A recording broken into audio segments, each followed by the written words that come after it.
வீதி விலங்குகளின் உயிர்களை பாதுகாப்பது அனைவரதும் பொறுப்பு. ஹரிணி அமரசூரிய தெரிவிப்பு. நான் சண்டியன் அல்ல, சாமானியன். இது அனுர அரசாங்கம். இங்கு மோசடிகளுக்கு இடமில்லை. ராமலிங்கம் சந்திரசேகர் தெரிவிப்பு. அச்சிவேலி வைத்தியசாலையின் ஆளணி பற்றாக்குறையை நிவர்த்தி செய்ய விரைவில் நடவடிக்கை.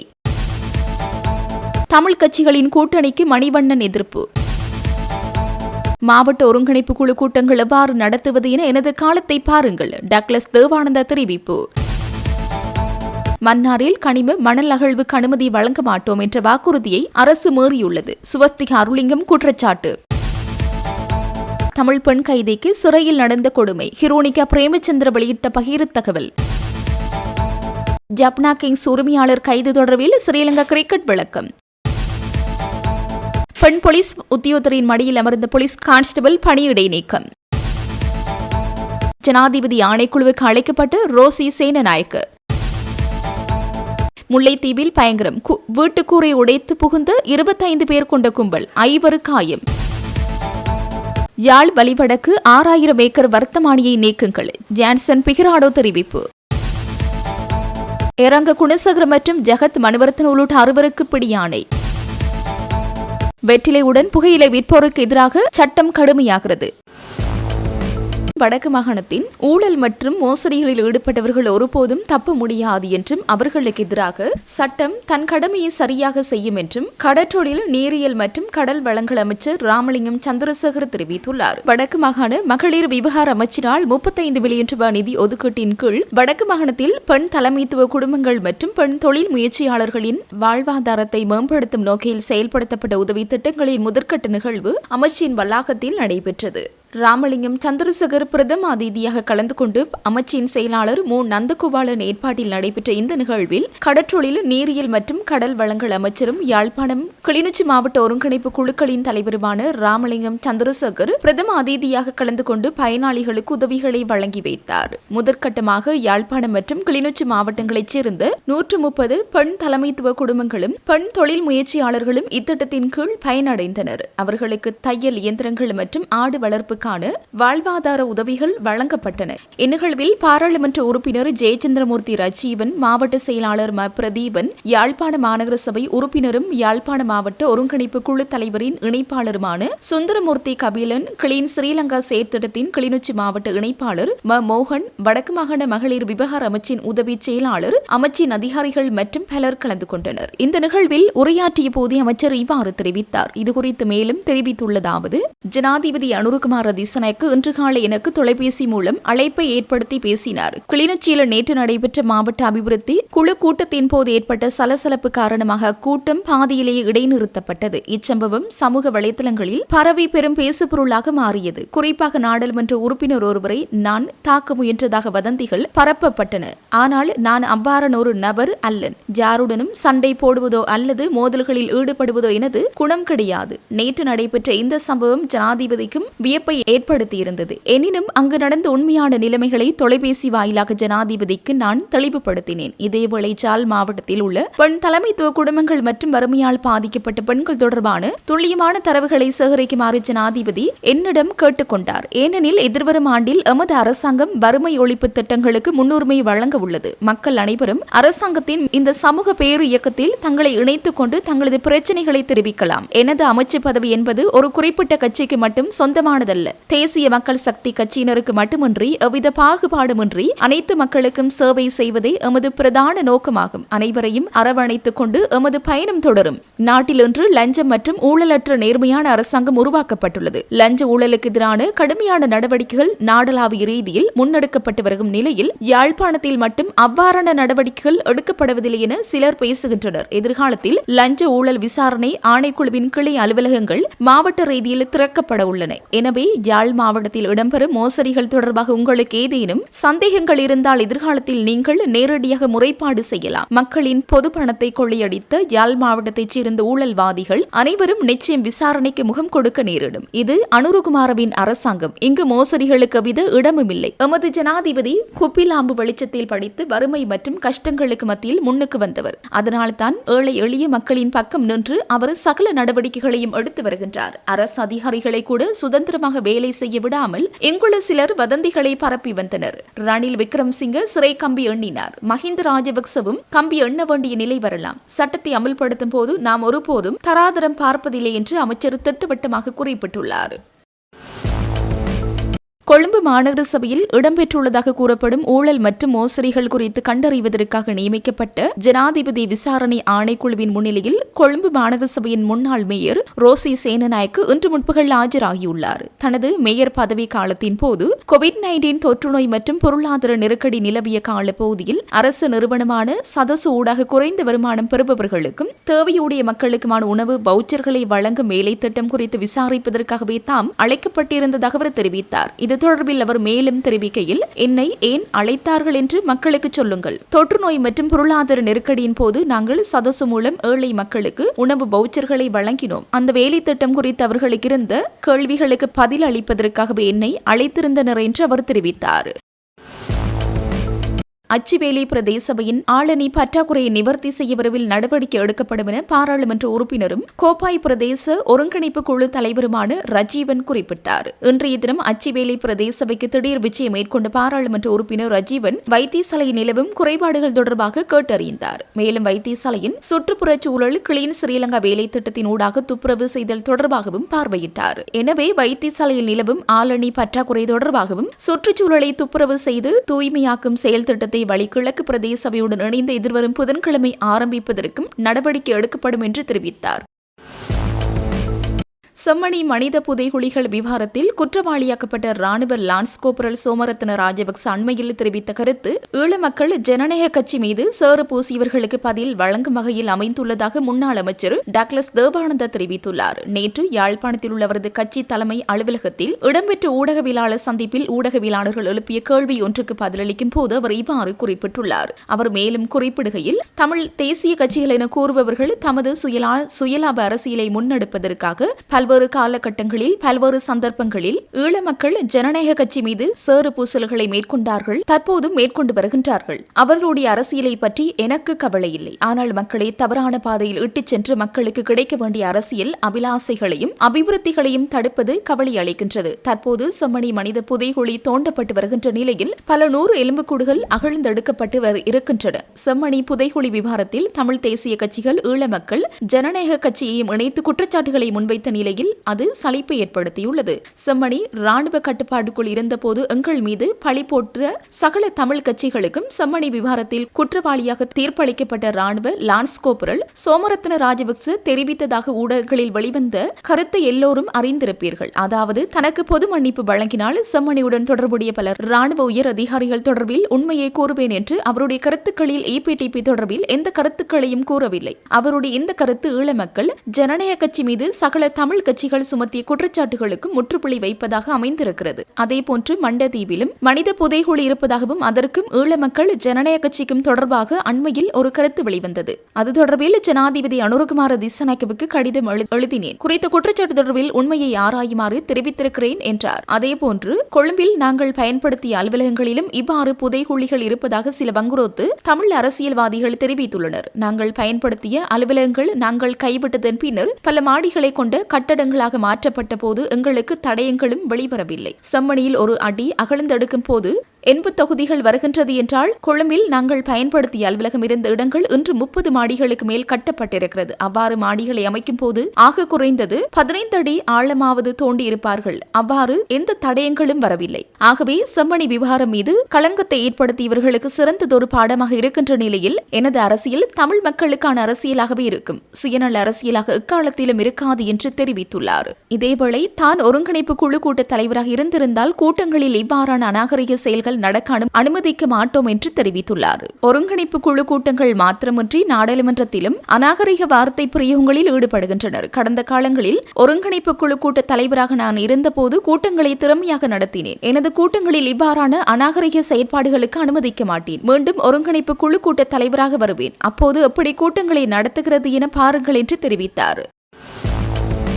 செல்லப்பிராணிகளை வளர்ப்பது கலாச்சாரத்தின் ஒரு முக்கிய அங்கமாக இருக்கும் அதே வேளையில் வீதிகளில் உள்ள விலங்குகளின் உயிர்களை பாதுகாப்பதும் அனைவரதும் பொறுப்பாகும் என பிரதமர் கலாநிதி ஹரிணி அமரசூரிய தெரிவித்துள்ளார். பண்டாரநாயக்க சர்வதேச மாநாட்டு மண்டபத்தில் இன்று ஆரம்பமான பெட் எக்ஸ்போ 2026 கண்காட்சியின் ஆரம்ப விழாவில் கலந்து கொண்டு உரையாற்றும் போதே அவர் இதனை தெரிவித்தார். இந்த கண்காட்சியானது இலங்கை செல்லப்பிராணிகள் கால்நடை வைத்தியர்கள் சங்கத்தினால் ஏற்பாடு செய்யப்பட்டிருந்தது. வீதி விலங்குகளின் பாதுகாப்பு மற்றும் நலன்புரை குறித்து சமூகத்திற்கு விழிப்புணர்வை ஏற்படுத்துவதற்காக கண்காட்சி மைதானத்தில் ஒதுக்கப்பட்டிருந்த அலோகா கண்காட்சி அரங்கையும் பிரதமர் பார்வையிட்டார்.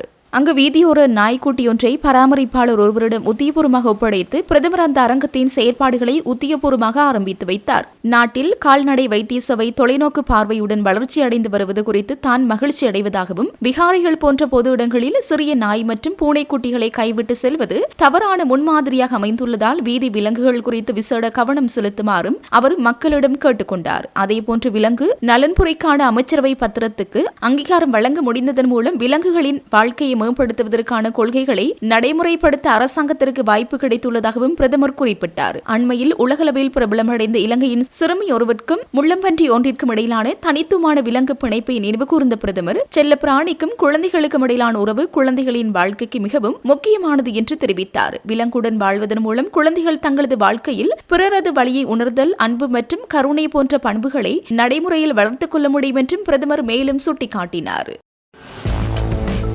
முன்னாள் நாடாளுமன்ற உறுப்பினர் ஹிரோனிகா பிரேமச்சந்திர தான் வெலிக்கடை சிறைச்சாலையில் இருந்தபோது நடந்த சம்பவங்கள் தொடர்பில் இணையதளம் ஒன்றுக்கு வழங்கிய சபையில் பல கொடூரமான தகவல்களை பகிர்ந்து கொண்டுள்ளார். தமிழ் பெண் கைதியொருவர் தனது கையை பிடித்துக் கொண்டு பிம்மி அழுது கொண்டு சொன்ன கதை தன்னை மிகவும் பாதித்ததாக அவர் தெரிவித்துள்ளார். இதுகுறித்து அவர் மேலும் தெரிவிக்கையில், அவள் ஒரு அமைதியான அப்பாவி பெண். நிதி மோசடி ஒன்றில் அவரை திட்டமிட்டு சிக்க வைத்துள்ளனர். அந்த குற்றத்திற்காக அவர் சிறைக்கு வந்திருந்தார். ஒரு நாள் நீதிமன்றத்திற்கு சென்று வந்துவிட்டு எனது கைகளை பிடித்துக் கொண்டு அழுதார். எனக்கு முடியாது, என்னை இதிலிருந்து எப்படியாவது காப்பாற்றுங்கள். நீங்கள் வெளியில் சென்றாலும் எனக்கு உதவி செய்யுங்கள். நான் ஒருபோதும் எனது கணவர் முன்னிலையில் கூட உடைகளை முழுமையாக களைந்தவள் அல்ல. எனக்கு இப்படி செய்துவிட்டார்கள் என்று அழுதார். அவருக்கு சிங்களம் தெரியாது. அவர் என்னிடம் ஆங்கிலத்தில் தான் கூறினார். தமிழ் பெண்கள் கூச்ச சுபாவத்துடன் வாழும் மிகவும் நாகரிகமானவர்கள். பாவம், என்னிடம் வந்து எனது கைகளை பிடித்துக் கொண்டு அழுதார். என்னை சிறைச்சாலை போலீசார் மிகவும் கீழ்த்தரமான வார்த்தைகளில் பேசியதாகவும் மிகவும் அருவருக்கத்தக்க கேலிகளை செய்து கருப்பு அசிங்கம் என்று பேசியுள்ளனர். அப்போது அவர் அதை சொல்லும் போது எனக்கும் அதை தாங்கிக் கொள்ள முடியாமல் போனது. ஏன் அப்படி செய்கிறார்கள்? இப்போது அந்த பெண் வெளியில் வந்துவிட்டார். அதாவது சிறைச்சாலைக்குள் போதைப் பொருட்களை தங்களின் மறைவிடங்களில் வைத்து கடத்துவதை தடுப்பதற்காகவே சிறைச்சாலை போலீசார் இவ்வாறான சோதனைகளை செய்வதாக தெரிவிக்கப்படுகிறது. வழக்கு இருக்கும் நாளில் அதிகாலையில் விழித்துக் கொண்டு வழக்குக்கு செல்கிறார்கள். வழக்குக்கு சென்ற ஒரு சொட்டு தண்ணீர் கூட இல்லாமல் வருகிறார்கள். சாப்பிட ஒன்றும் கொடுப்பதில்லை. வழக்கு முடிந்து மற்றவர்களின் வழக்குகளும் எல்லாம் முடிந்து திரும்பி வரும்போது மாலை 4-5 மணி ஆகிவிடும். சிறைக்கு வந்த உடனே அங்கு தினமும் செய்யும் பரிசோதனைகளின் போது உடைகள் அனைத்தையும் களைந்து டோர்ச் லைட் அடிக்கிறார்கள், இருமச் சொல்கிறார்கள். எனவே அந்த நேரத்தில் அது கடமை என்று கூறலாம். ஆனால் ஒரு பெண்ணின் உடலை இன்னொரு பெண் பார்த்து சிரிக்கிறார்கள் என்றால் அதுதான் அவர்களால் தாங்கிக் கொள்ள முடியாத விடயம் என்கிறார். 10 பேர் இருக்கும் இடத்தில் 50 பேர் நெரிசலாக அடைப்பட்டு கழிவறைக்கு செல்ல முடியாது, கழிவறைக்கு நீண்ட வரிசை, இதுபோன்ற பல பிரச்சனைகளுடன் இருக்கும் கைதிகள் பெரும் மன அழுத்தத்தில் தான் இருக்கின்றார்கள். ஒழுங்காக உணவும் இல்லை. நாம் முதலில் அவர்களின் மனநிலையை புரிந்து கொள்ள வேண்டும். நீர்கொழும்பில் நடந்த சம்பவத்தின் போது கைதிகள் இவ்வாறான சம்பவங்களை மனதில் வைத்திருக்கக்கூடும் என்று குறிப்பிட்டுள்ளார். முல்லைத்தீவு புதுக்குடியிருப்பு போலீஸ் பிரிவுக்குட்பட்ட தேவிபுரம் ஆ பகுதியில் 17ஆம் கட்டை பகுதியில் வீடொன்றின் கூரை உடைத்து 25க்கும் மேற்பட்ட கும்பல் உள்நுழைந்து தாக்குதல் மேற்கொண்டதில் 2 பெண்கள் உட்பட 5 படுகாயமடைந்து வைத்தியசாலையில் அனுமதிக்கப்பட்டுள்ளனர். நேற்றைய தினம் மாலை இரு தரப்பினருக்கும் இடையே ஏற்பட்ட வாய்த்தர்க்கம் முற்றியதை அடுத்து சுமார் 11:30 மணியளவில் இந்த தாக்குதல் சம்பவம் இடம்பெற்றதாக தெரிவிக்கப்படுகிறது. தாக்குதலில் காயமடைந்த 2 பெண்கள் மற்றும் 3 ஆண்கள் முல்லைத்தீவு மாவட்ட வைத்தியசாலையில் அனுமதிக்கப்பட்டு சிகிச்சை பெற்று வருகின்றனர். அதில் ஒருவர் மேலதிக சிகிச்சைக்காக யாழ்ப்பாணம் போதனா வைத்தியசாலைக்கு மாற்றப்பட்டுள்ளார். தாக்குதலின் போது வீட்டின் கூரை உடைத்து உள்நுழைந்த கும்பல் வீட்டின் கதவுகள், ஜன்னல்கள், தொலைக்காட்சி பெட்டி மற்றும் பெறுமதியான மரத்தளபாடங்கள் உள்ளிட்ட பல பொருட்களை உடைத்து சேதப்படுத்தியுள்ளதாகவும் தெரிவிக்கப்படுகிறது. சம்பவம் தொடர்பில் புதுக்குடியிருப்பு போலீஸ் நிலையத்தில் முறைப்பாடு பதிவு செய்யப்பட்டுள்ளதுடன் சம்பவம் குறித்து மேலதிக விசாரணைகளை புதுக்குடியிருப்பு போலீசார் மேற்கொண்டு வருகின்றனர்.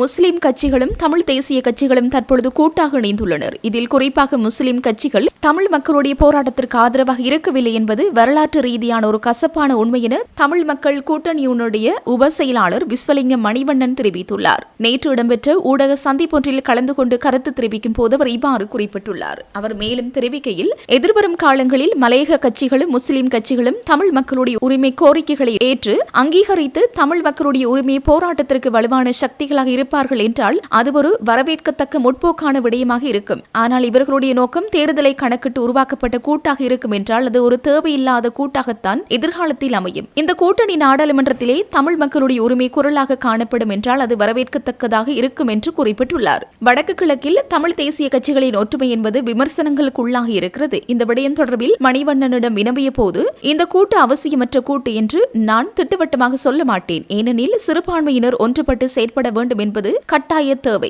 இதனை விமர்சித்து இந்த கூட்டு அரசியல் நோக்கத்திற்கு தேவையில்லை என்று நான் விமர்சிக்க தயாராக இல்லை. என்னை பொறுத்தவரையில் இந்த கூட்டுக்கள், இவ்வாறான கூட்டுக்கள் சிறுபான்மையின மக்கள் இந்த நாட்டில் பலமடைவதற்கு ஒரு சந்தர்ப்பத்தை கொடுக்கும். ஆனால் இந்த கட்சியுடைய கடந்த காலம் எங்களுக்கு நம்பிக்கையினத்தை தருகின்றது. மலையக கட்சிகளாக இருக்கலாம், முஸ்லிம் கட்சிகளாக இருக்கலாம், எப்பொழுது ஆளும் பக்கத்தோடு தங்களை அடையாளப்படுத்திக் கொண்டு அமைச்சு பதவிகளுக்காக தங்களை நளினப்படுத்திக் கொண்டு செயற்பட்ட கட்சிகளாகும். ஆகவே மலையக கட்சிகளாக இருந்தாலும் முஸ்லிம் கட்சிகளாக இருந்தாலும் கடந்த கால செயற்பாடுகளுக்கும் ஈழத் தமிழ் மக்களுடைய அரசியல் போக்குக்கும் ஒத்துப்போகாத தன்மை அல்லது முரண்பாடான தன்மை கடந்த காலங்களில் இருந்தது. தேசிய மக்கள் சக்தியினுடைய ஆட்சியை தென்னிலங்கையில் தாக்குப்பிடிக்க முடியாத காரணத்தினால் இவ்வாறான கூட்டு உருவாக்கப்படுகிறது என்றால் அது ஒரு தேவையில்லாத கூட்டாகத்தான் இருக்கும். எண்ணிக்கையில் சிறுபான்மையினராக இருக்கக்கூடிய மக்களுடைய அரசியல் பலத்தை கூட்டுவதற்கான ஒரு அடிப்படை மனச்சாட்சியுடன் கூடிய ஒரு கூட்டாக இருந்தால் நன்மை அளிக்கும் என்றார்.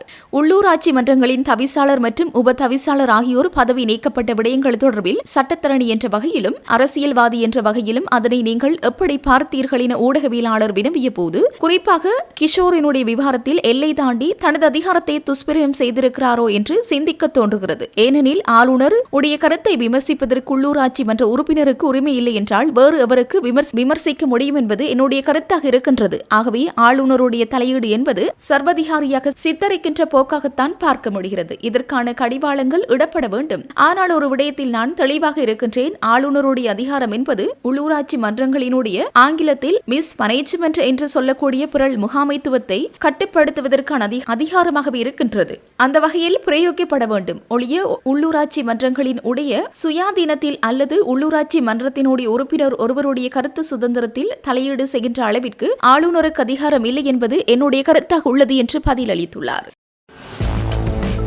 யாழில் 2013ஆம் ஆண்டு பாதுகாப்பு அமைச்சினால் கையகப்படுத்தப்பட்டு வெளியிடப்பட்ட 6000 ஏக்கர் மக்களின் காணிகளுக்கான வர்த்தமானியை உடனடியாக நீக்க வேண்டும் என சமூக பொருளாதார மேம்பாட்டிற்கான நிறுவனத்தின் இணைப்பாளர் ஜாக்சன் பிகராடோ தெரிவித்தார். இன்று யாழ் மயிலிட்டில் 13வது வாரமாக இடம்பெற்று வரும் காணி விடுவிப்புக்கான போராட்டத்தில் கலந்து கொண்டு கருத்து தெரிவிக்கும் போது அவர் இவ்வாறு தெரிவித்தார். அவர் மேலும் தெரிவிக்கையில், வலிவடக்கு மக்கள் தங்களுடைய வாழ்விடத்தை மீளவும் தாங்கள் குடியேறுவதற்கும் தங்களுடைய வாழ்க்கையை தொடர்ந்து கொண்டு செல்வதற்கும் பல்வேறு வருடங்களாக போராட்டத்தை முன்னெடுத்து கொண்டு வருகின்றார்கள். அதன் தொடர்ச்சியாக இன்றும் இந்த வெள்ளிக்கிழமை இந்த அகோர வெயிலிலும் தங்களுடைய குடும்பங்கள், தங்களுடைய உறவுகள், தங்களுடைய சகோதரங்கள் ஒன்றிணைத்து தங்களுடைய காணியை விடுவிக்க கோரி இந்த அரச படைகள் தங்களுடைய தேசிய பாதுகாப்பு என்ற போர்வையில் 2013ஆம் ஆண்டு கெசட் பண்ணப்பட்டது 6000 சொச்சம் ஏக்கர் காணிகள்.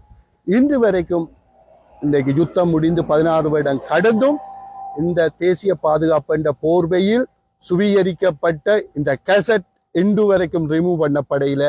அரசாங்கங்கள் மாறினாலும் அந்த அரசினுடைய கொள்கை மாறவில்லை. இது ஒரு எங்களுக்கான ஒரு நீண்டகால போராட்டத்தினுடைய ஒரு முதல் கேள்வி. இந்த கெசட்டை கடந்த அரசுகள் கொண்டு வந்தாலும் இந்த புதிய அரசு, நல்லாட்சி என்று சொல்லி வந்த அரசு இந்த கெசட்டை ரிமூவ் பண்ண வேணும். 2வது விஷயம், எங்களுடைய காணியில் நீங்கள் தேசிய பாதுகாப்பு கண்டு கொண்டு நீங்கள் இப்போது எங்களுடைய காணியில் எங்களுடைய வரிப்பணத்தில் சம்பளம் பெற்று நீங்கள் விவசாயம் செய்து கொண்டிருக்கிறீர்கள். நாங்கள் பசியும் பட்டினியுமாக எங்களுடைய தெருவாக எங்களுடைய காணிக்காக போராடி கொண்டிருக்கிறோம். இது எங்களுடைய ஒரு அடிமனதில் இருந்து நாங்கள் ஆழமாக கெஞ்ச வேண்டியதா இருக்கு ஒவ்வொரு அரசிட்டையும். ஆனால் நீங்கள் இதில் கண்டுகொள்ளவில்லை. இதற்கு நீங்கள் செவிசாய்க்கிறீர்கள் இல்லை.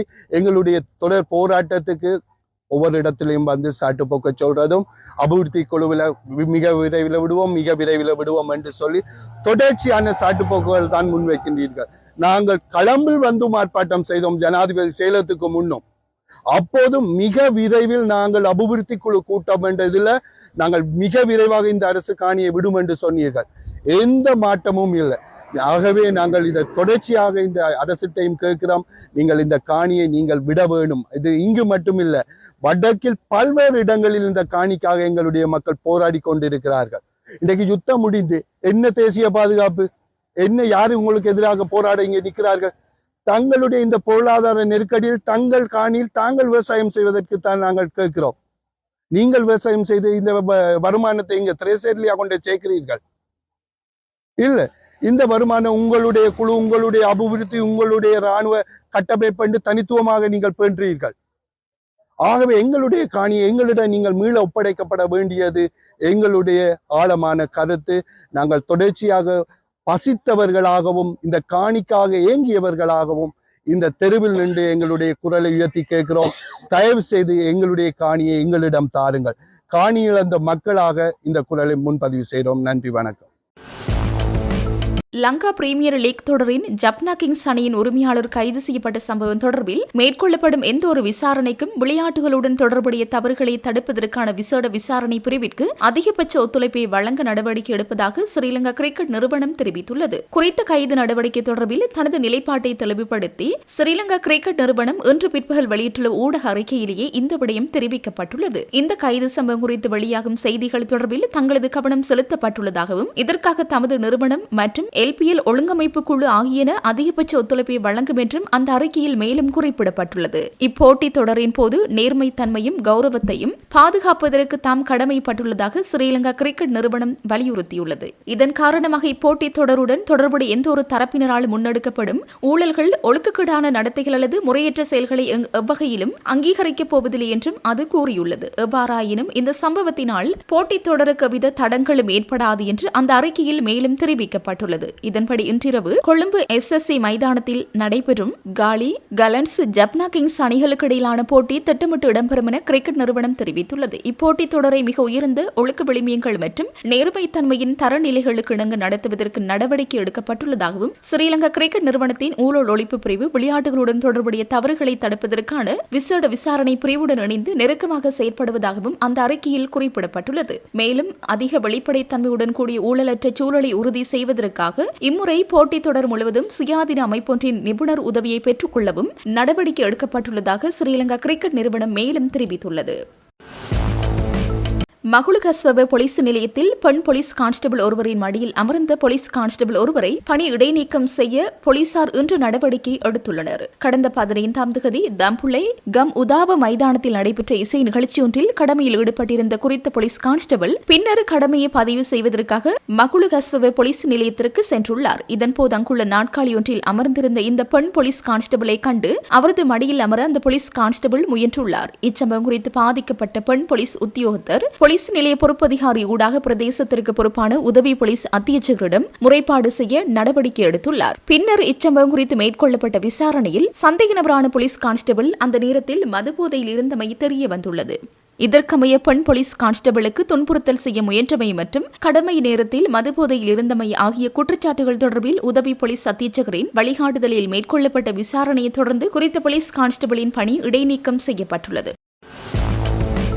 மன்னார் பகுதியில் கனிம மணல் அகழ்வுக்கு அனுமதி வழங்கப்பட மாட்டாது என்று பொதுமக்களுக்கு வழங்கிய வாக்குறுதியை ஜனாதிபதியும் தற்போதைய அரசாங்கமும் முற்றாக மீறியுள்ளது என்று சுற்றுச்சூழல் பொருளாதார பாதுகாப்பு அமைச்சின் பிரதிநிதி சுவஸ்திக அருளிங்கம் தெரிவித்துள்ளார். கொழும்பில் கைத்தொழில் அமைச்சிடம் கனிம மணல் அகழ்வுக்கு எதிரான கோரிக்கைகளை முன்வைத்த பின்னர் ஊடகங்களுக்கு கருத்து தெரிவிக்கும் போது அவர் மேற்கண்டவாறு குறிப்பிட்டார். அவர் மேலும் குறிப்பிடுகையில், மன்னார் காற்றாலை திட்டத்திற்கு எதிராக மக்கள் போராடிய போது நாட்டின் சமய தலைவர்கள் முன்னிலையில் ஜனாதிபதி மக்கள் காற்றாலை திட்டத்தை ஏற்றுக்கொண்டால் மன்னார் நகரில் கனிம மணல் அகழ்வுக்கு ஒருபோதும் இடமளிக்க மாட்டோம் என்று ஜனாதிபதி உறுதியளித்திருந்த போதிலும் தற்போது அந்த வாக்குறுதியை புறந்தள்ளிவிட்டு சுற்றுச்சூழல் ரீதியாக எளிதில் பாதிக்கக்கூடிய மன்னார் மாவட்டத்திலே இந்த ஆபத்தான கனிம மணல் அகழ்வுக்கான முதலாவது திட்டத்திற்கு அரசாங்கம் ஒப்புதல் வழங்கியுள்ளது. இலங்கையின் கடற்கரை பரப்பளவில் கிட்டத்தட்ட 2/3 பங்கு பகுதியில் அகழ்வு மற்றும் தேடல் பணிகளுக்காக 300க்கும் அதிகமான அனுமதி பத்திரங்கள் வழங்கப்பட்டுள்ளது. இதில் பல அனுமதி பத்திரங்கள் ஏற்கனவே சுரங்க அகழ்வு அனுமதி பத்திரங்கள் மாற்றப்பட்டுள்ளது. இந்த அகழ்வு பணிகளால் கடற்கரையை நம்பியிருக்கும் ஆயிரக்கணக்கான மீனவர்கள், நிலத்தடி நீரை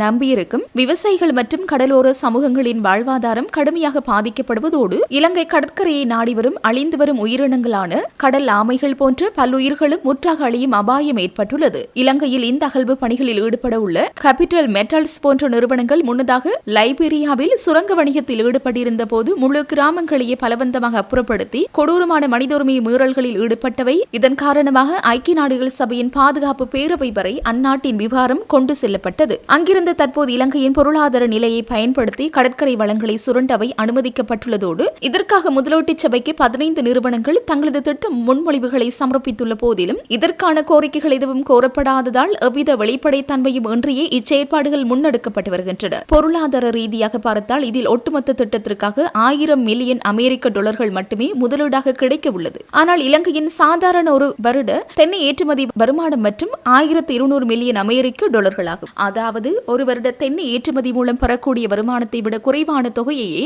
ஒட்டுமொத்த கடற்கரையையும் அளித்து பெற உள்ளனர். இவ்வளவு அழிவுகளுக்கு மத்தியில் தற்போது நாட்டிற்குள் வந்துள்ள உண்மையான முதலீட்டு தொகை வரும் 9.96 மில்லியன் அமெரிக்க டாலர்கள் மட்டுமே. கடந்த காலங்களில் தங்கள் பொதுமக்களுக்கு எச்சரிக்கை விடுத்த போதெல்லாம் தங்களுக்கு ஒன்றும் தெரியாது என்று அலட்சியப்படுத்தியவர்களின் கண்கள் இப்போது திறக்கப்பட வேண்டும். ஏனெனில் கடந்த காலங்களின் அனைத்து கணிப்புகளும் இன்று உண்மையாகி நிற்கின்றன. மேலும் நாட்டின் பிரம்மாண்ட முதலீடு கிடைக்கும் என்று கூறப்பட்ட போர்ட் சிட்டியின் நிலப்பரப்பில் 3/2 பங்கு சீனாவுக்கு சென்றுவிட்ட நிலையில் இலங்கையின் வசமுள்ள நிலப்பகுதியில் எந்த ஒரு முதலீடுகளும் நடக்காமல் வெறும் குதிரையோட்ட பந்தயம் மட்டுமே நடந்து கொண்டிருக்கிறது. மேலும் உள்நாட்டு தேசிய கடன் மறுசீரமைப்பிற்காக உழைக்கும் சாதாரண மக்களின் ஊழியர் சேமலாப நிதியை பயன்படுத்த வேண்டும் என்று பலமுறை கூறியும் அரசாங்கம் அதை பொருட்படுத்தவில்லை. இன்று வரை சாதாரண தொழிலாளர்களின் சேமிப்பிலிருந்து பணம் வெளியேறிக் கொண்டிருக்க தனியார் வங்கிகளின் இயக்குநர்களும் பங்குதாரர்களும் மட்டுமே லாபத்தை பெற்றுக் கொண்டிருக்கிறார்கள் என்றார். நகர அபிவிருத்தி பிரதியமைச்சர் இரங்க குணசேகர மற்றும் பாராளுமன்ற உறுப்பினர் ஜகத் மனவர்த்தன உள்ளிட்ட 6 சந்தேக நபர்களை கைது செய்து நீதிமன்றத்தில் ஆஜர்படுத்துமாறு கோட்டை மேலதிக நீதிவான் கிங்ஸ்லி ஹெட்டியாராச்சி இன்று உத்தரவிட்டுள்ளார். நீதிமன்ற உத்தரவுகளை மீறி சட்டவிரோத கட்டடம் ஒன்றில் உறுப்பினர்களாக இருந்து ஆர்ப்பாட்டத்தில் ஈடுபட்டமை தொடர்பில் நீதிமன்றத்தில் நிலுவையில் உள்ள வழக்கு ஒன்றிற்கு அமைய பிணையில் விடுவிக்கப்பட்டிருந்த இவர்கள் திறந்த நீதிமன்றத்தில் ஆஜராகாத காரணத்தினாலே இந்த உத்தரவு பிறப்பிக்கப்பட்டிருந்தது. இதற்கமைய நகர அபிவிருத்தி பிரதியமைச்சர் இரங்க குணசேகர, பாராளுமன்ற உறுப்பினர் ஜகத் மனவர்த்தன, ரொஷான் அலிதாடு ஷாலி, ஆர்மி அமில என்ற அமல் ஷாலிந்து, உதயங்க குமார மற்றும் கொஸ்வேத்த மகாநாம தேரர் ஆகியோருக்கு இவ்வாறு பிடியாணை பிறப்பிக்கப்பட்டுள்ளது. பிணைதாரர்களுக்கு அறிவித்தல் விடுத்துள்ள பதில நீதவான் இந்த வழக்கை எதிர்வரும் டிசம்பர் மாதம் 4ஆம் தேதி வரை ஒத்திவைக்குமாறு உத்தரவிட்டார். இதேவேளை அனைத்து பல்கலைக்கழக மாணவர் ஒன்றியத்தின் முன்னாள் அழைப்பாளர் வசந்த முதலிகே, ருகுணு பல்கலைக்கழக மாணவர் ஒன்றியத்தின் அழைப்பாளர் எந்தனி பேரங்க, புஷ்பிக த சில்வா, ஜெஹான் அப்புஹாமி மற்றும் ரத்கரவே ஜினரத்ன தேரர் உள்ளிட்ட 13 பேர் நீதிமன்றத்தில் ஆஜராகியிருந்தனர். கோட்டை போலீசாரால் சந்தேக நபர்களுக்கு எதிராக குற்றச்சாட்டுகள் தாக்கல் செய்யப்பட்டுள்ளதுடன் வசந்த முதலிகே, பேரங்க புஷ்பிக த சில்வா, ரொஷான் அலி தானிஷ் அலி, அமல் ஷாலிந்து, ஜெஹான் அப்புஹாமி, ஜகத் மனவர்த்தன மற்றும் ரத்கரவே ஜினரத்ன தேரர், கொஸ்வத்தே மகாநாம தேரர் உள்ளிட்ட 15 சந்தேக நபர்களுக்கு எதிராக வழக்கு தொடரப்பட்டுள்ளது. நீதிமன்ற உத்தரவுகளை மீறி ஆர்ப்பாட்டங்களை நடத்தியமை மற்றும் போலீஸ் உத்தியோகர்கள் மீது குற்றவியல் பலாத்காரத்தை பிரயோகித்தமை ஆகிய குற்றச்சாட்டுகள் சந்தேக நபர்களுக்கு எதிராக சுமத்தப்பட்டுள்ளமை குறிப்பிடத்தக்கது.